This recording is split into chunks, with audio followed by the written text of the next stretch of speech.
টি-20 বিশ্বকাপ শেষ হয়েছে গত 29শে জুন। দক্ষিণ আফ্রিকাকে হারিয়ে শিরোপা জিতে নিয়েছে ভারত। এবারের আসর থেকে বাংলাদেশ দল ছিটকে গেছে সুপার 8-এ। টুর্নামেন্ট থেকে নাজমুল শান্তর দল দেশে ফিরেছেন গত 28শে জুন। এদিকে লাল সবুজের দল দেশে ফেরার পর তাসকিন আহমেদকে নিয়ে শুরু হয়েছে আলোচনা সমালোচনা।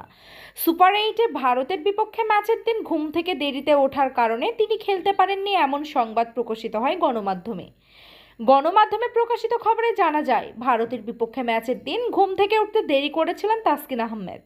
এ কারণে সেদিন টিম বাস ধরতে পারেননি তিনি। ফলে তাকে ছাড়াই ভেন্যুতে পৌঁছে যায় দল। পরে অন্য গাড়িতে করে মাঠের সঙ্গে দলে যোগ দেন তাসকিন। এ কারণেই ভারতের বিপক্ষে ম্যাচে বাংলাদেশের একাদশে ছিলেন না বলে জানা যায়। গণমাধ্যমে চলছে আলোচনা সমালোচনা। তখন নিজের অবস্থান পরিষ্কার করেছেন তাসকিন। চলমান ইস্যুতে সামাজিক যোগাযোগের মাধ্যমে স্ট্যাটাস দিয়েছেন তাসকিন। ফেসবুকে তাসকিন লিখেছেন, আসসালামু আলাইকুম, আশা করি সবাই ভালো আছেন। আমি সম্প্রতি অনলাইনে বিভিন্ন সংবাদ মাধ্যমে জানতে পেরেছি যে সম্প্রতি শেষ হওয়া টি-20 বিশ্বকাপের একটি ঘটনা নিয়ে অনেক হইচই করা হচ্ছে।